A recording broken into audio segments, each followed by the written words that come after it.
नमस्कार, जनता टीवी देख रहे हैं आप और मैं हूं आपके साथ रितेश कुमार गौतम। और चलिए खबरों की शुरुआत करते हैं एक बड़ी खबर के साथ। ब्रेकिंग न्यूज आपको बता दें, गोरखपुर के दौरे पर हैं सीएम योगी आदित्यनाथ। 2 दिवसीय उनका दौरा। जनता दर्शन कार्यक्रम में फरियादियों की फरियाद सुनी है सीएम मनोहर लाल ने। 2 दिवसीय गोरखपुर दौरे पर कल मुख्यमंत्री योगी आदित्यनाथ पहुंचे थे, जहां कल भी उन्होंने कई कार्यक्रम में शिरकत की थी, तो आज भी कई कार्यक्रम में वो शामिल हुए हैं। जनता दर्शन कार्यक्रम में लोगों से मुलाकात की, तो साथ ही साथ लोगों की समस्याओं को भी सुना। मुख्यमंत्री ने फरियादियों की सुनी फरियाद। बड़ी खबर गोरखपुर से। इतना ही नहीं, गौशाला पहुंचकर गौवंशों को गुड़ भी मुख्यमंत्री ने खिलाया। तस्वीरें देखिए। साथ ही साथ फरियादियों की फरियाद सुनते नजर आ रहे हैं सीएम मनोहर लाल। लोगों से भी मुलाकात उन्होंने की है। गोरखपुर के 2 दिवसीय दौरे पर हैं सीएम योगी आदित्यनाथ। ये बड़ी खबर।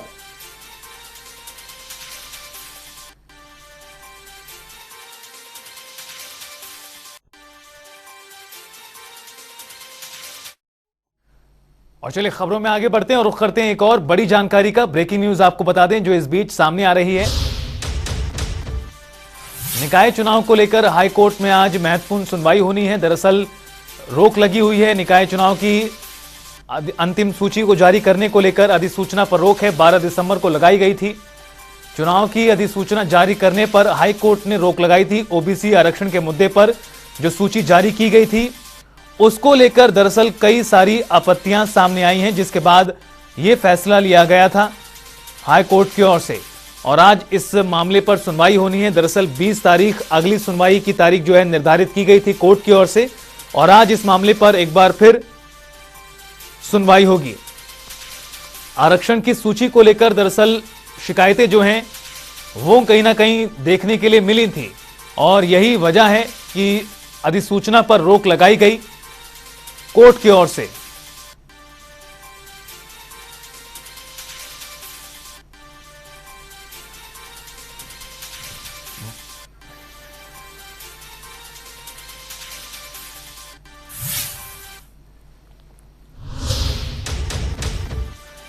बड़ी खबर आपको बता रहे हैं लगातार। एक तरफ निकाय चुनाव को लेकर कानूनी दांवपेच, तो दूसरी तरफ राजनीतिक पार्टियों की अपनी तैयारियां। समाजवादी पार्टी लगातार जो जनता के मुद्दे हैं उसे उठा रही है। एसपी प्रमुख अखिलेश यादव हर महीने करेंगे 10 जिलों का दौरा। निकाय चुनाव को लेकर तैयारियां तेज हैं।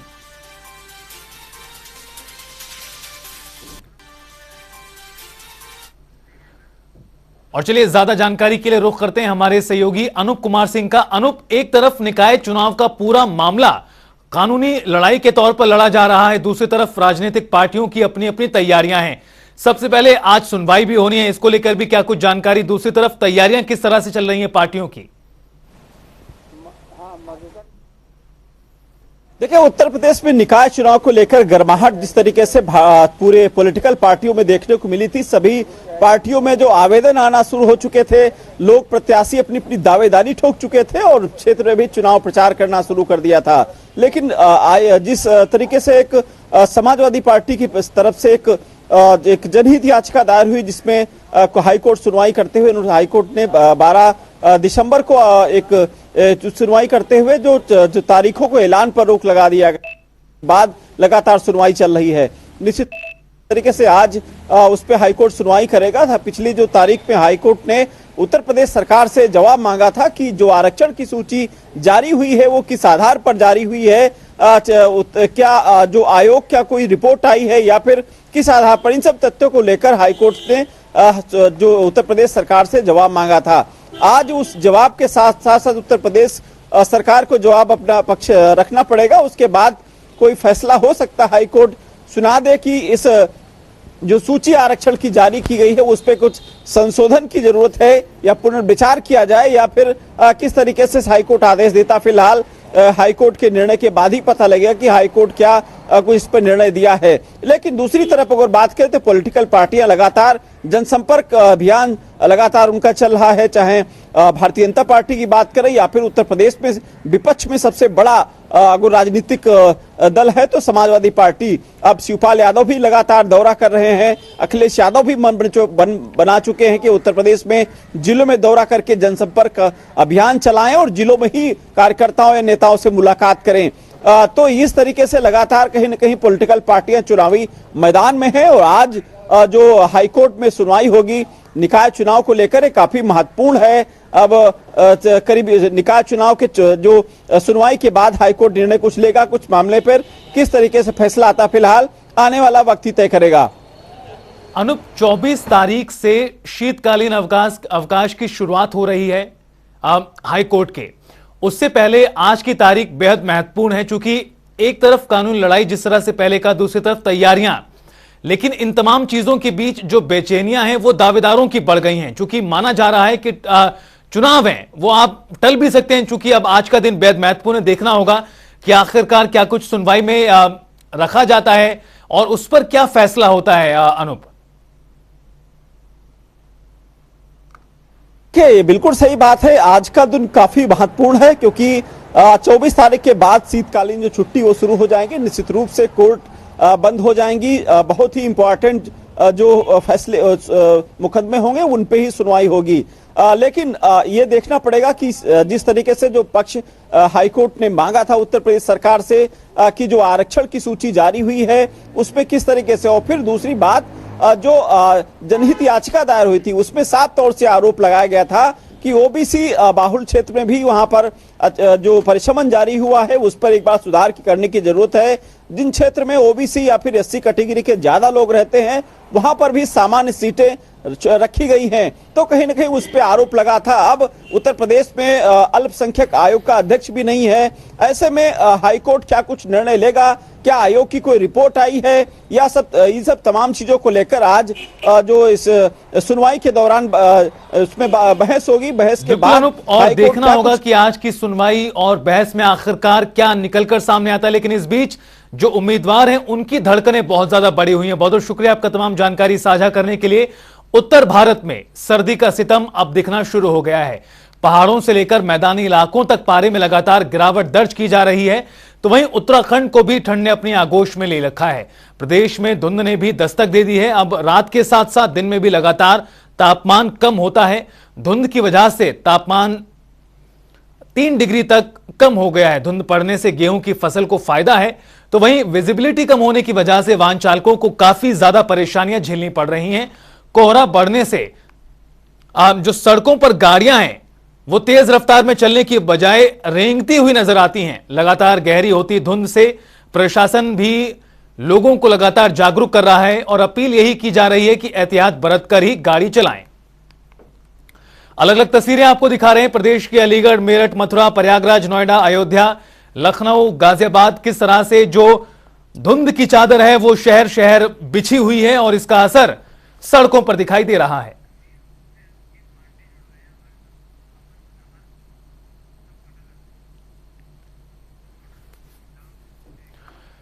और चलिए रुख करते हैं हमारे सहयोगियों का। अंकित पांडे और पवन अग्रवाल हमारे सहयोगी जुड़ गए हैं ज्यादा बातचीत के लिए। सबसे पहले अंकित, आपके पास आते हुए बात करें हमीरपुर की, तो किस तरह का माहौल वहां पर बना हुआ है? चूंकि हम देख ही रहे हैं कि शहर शहर जो धुंध की चादर है वो बिछी हुई है और जो विजिबिलिटी है वो पूरी तरह से जीरो सुबह के वक्त दिखाई दे रही है। आज भी कुछ ऐसा ही रहा और कल का दिन भी सुबह के वक्त ऐसा ही रहा था। परेशानियां कितनी बढ़ गई हैं लोगों की?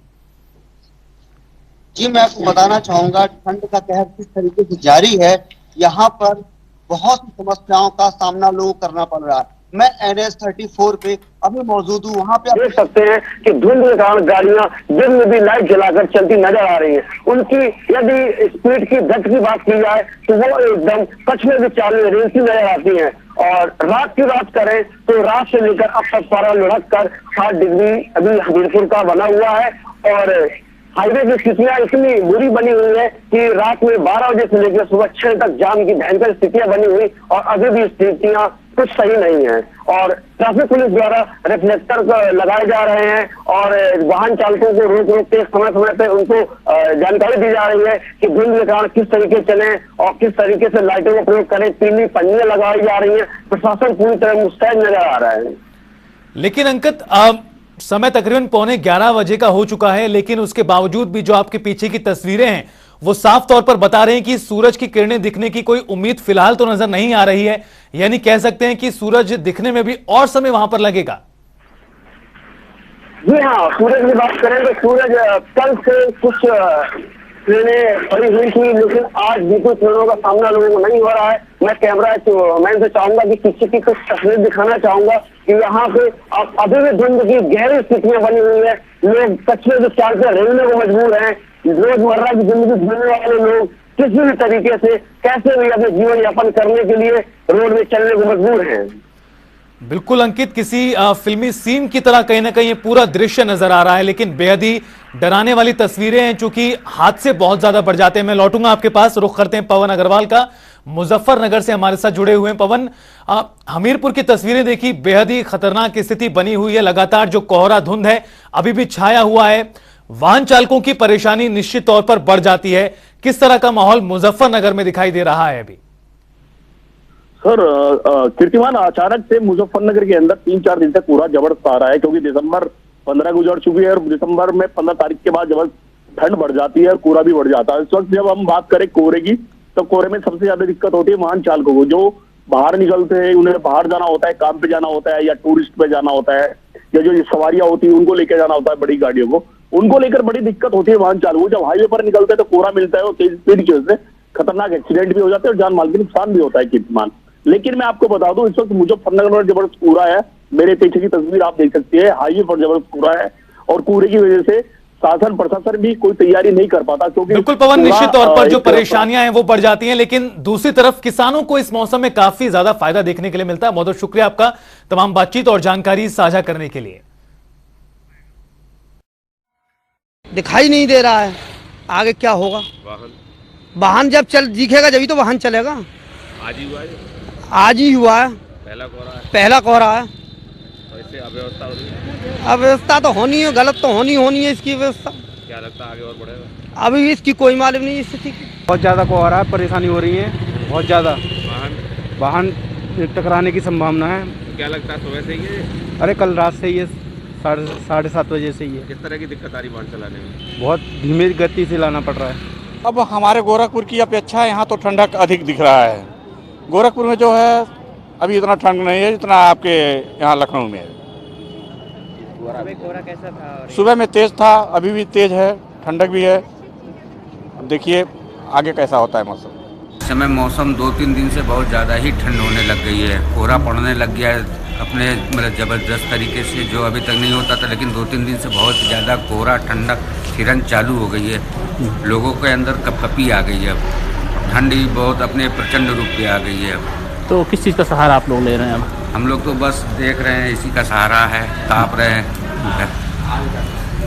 लेकिन हर जगह पे नगर पालिका नगर निगम की तरफ से अभी तक कोई सुविधा मिली नहीं है आग के लिए जो होती थी। नहीं है, बट इतना मतलब ठंड है, बट इतना नहीं है, मतलब बड़े सीनियर्स के लिए काफ़ी ठंड है। सीनियर्स जो ओल्ड एज है उनके लिए ठंड है, बट जो अभी हम जैसे उम्र 45, 40, 50 के आसपास जो लोग हैं उन लोगों के लिए ठीक है, it's okay. Walk to visibility की बात करें तो कितना? वॉक टू विजिबिलिटी मतलब नियर अबाउट टू 4-5 मीटर्स। तो वहीं उपचुनावों में रामपुर से बीजेपी ने एक बड़ी जीत हासिल की थी, जिसको पार्टी आगामी निकाय चुनाव और लोकसभा चुनाव से जोड़कर भी देख रही है।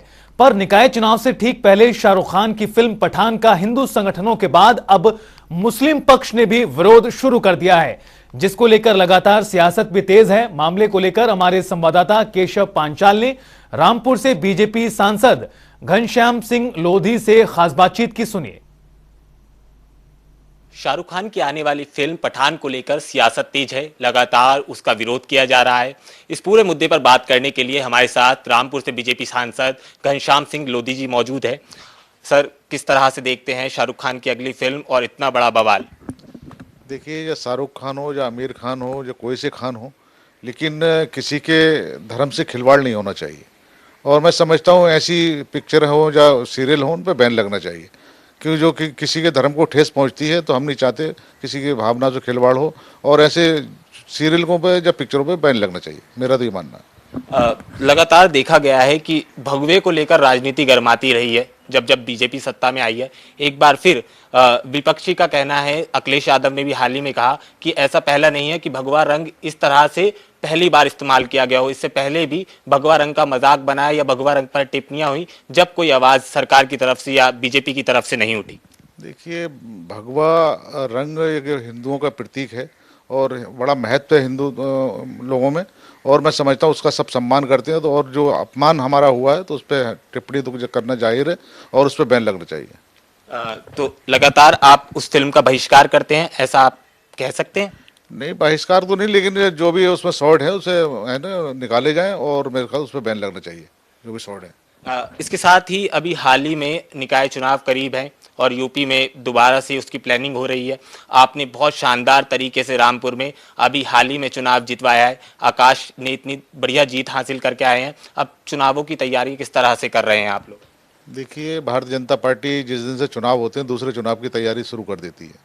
हमारे जब लोकसभा का उपचुनाव हम लड़े है ना, तभी हम विधानसभा की जो भी चुनाव, पता भी नहीं था विधानसभा आएगा, लेकिन विधानसभा का उपचुनाव आया और हमने लोकसभा भी जीता, विधानसभा का उपचुनाव भी जीता।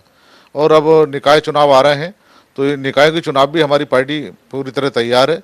और मैं समझता हूँ जिस तरह हमने उपचुनाव जीते हैं उसी प्रकार मेरे ख्याल से मुस्लिम बाहुल हमारे जो भी टाउन है, जो नगर पालिका है, सबसे ज़्यादा हम जीतेंगे उसमें।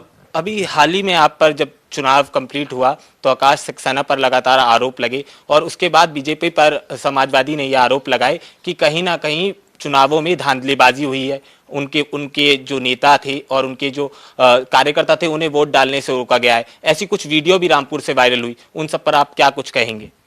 देखिए, समाजवादी जब बौखलाती है तो है ना इस तरीके के बयान देती है, और रामपुर के नेता तो उन्हें लग रहा था पहले से ही कि हमारी हार हो रही है। और ऐसे समाजवादी प्रत्याशी को जो पुराने पहले भी हारा है वो, और है ना दोबारा भी अब चुनाव में हारा, उपचुनाव में ऐसे प्रत्याशी पर उन्होंने दाव लगाया था तो हार तो निश्चित थी। लेकिन उन्होंने उसकी बौखलाहट में इस तरीके के मतलब काम किए हैं, इस तरह की बातें की हैं। ना तो वहाँ पे कोई डंडा चला है, ना कोई गाली गलौच हुई। बड़े शांतिपूर्वक हमारे जो अधिकारी हैं उन्होंने मतदान कराया है। आकाश सक्सेना की जीत को 2024 की जीत कहा जा सकता है? एक बार दोबारा से आप 2024 की लहर पर मोदी सरकार दोबारा से चुनावों की तैयारी कर रही है। इस निकाय चुनाव के निष्कर्ष से ये तय हो जाएगा? देखिए, 24 अभी तो 1 साल बाकी है और मैं समझता हूँ हमारी पार्टी काम कर रही है और 80 सीटें हैं हमारी यूपी की।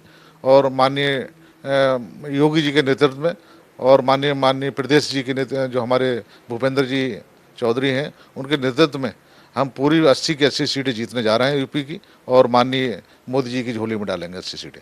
बहुत बहुत धन्यवाद। ये रामपुर से सांसद घनश्याम सिंह लोधी जी हमारे साथ थे, जिनका साफ तौर से कहना था कि बीजेपी की तैयारियां पुख्ता हैं और आगामी चुनाव में बहुत शानदार जीत आपको देखने को मिलेगी। कैमरा पर्सन मोनू के साथ केशव पांचाल, जनता टीवी, दिल्ली। और खबरों में आगे बढ़ेंगे और रुख करेंगे एक और बड़ी जानकारी का। ब्रेकिंग न्यूज से आपको अपडेट करा दें। देहरादून से धामी सरकार की कैबिनेट बैठक है आज और विकास के रोड मैप को लेकर चर्चा कैबिनेट में होगी। सचिवालय में होगी कैबिनेट की मीटिंग। बहरहाल कौन कौन से प्रस्ताव पर मोहर लगती है देखना जरूर होगा। मुख्यमंत्री पुष्कर सिंह धामी की अध्यक्षता में कैबिनेट की बैठक आज होनी है। सचिवालय में अब से कुछ ही देर बाद बैठक होती हुई नजर आएगी। बड़ी और अहम खबर, विकास के रोड मैप को लेकर चर्चा होती हुई नजर आएगी कैबिनेट बैठक में। देहरादून से बड़ी और अहम खबर आपको बता रहे हैं। पुष्कर सिंह धामी की अध्यक्षता में कैबिनेट का मंथन होगा आज।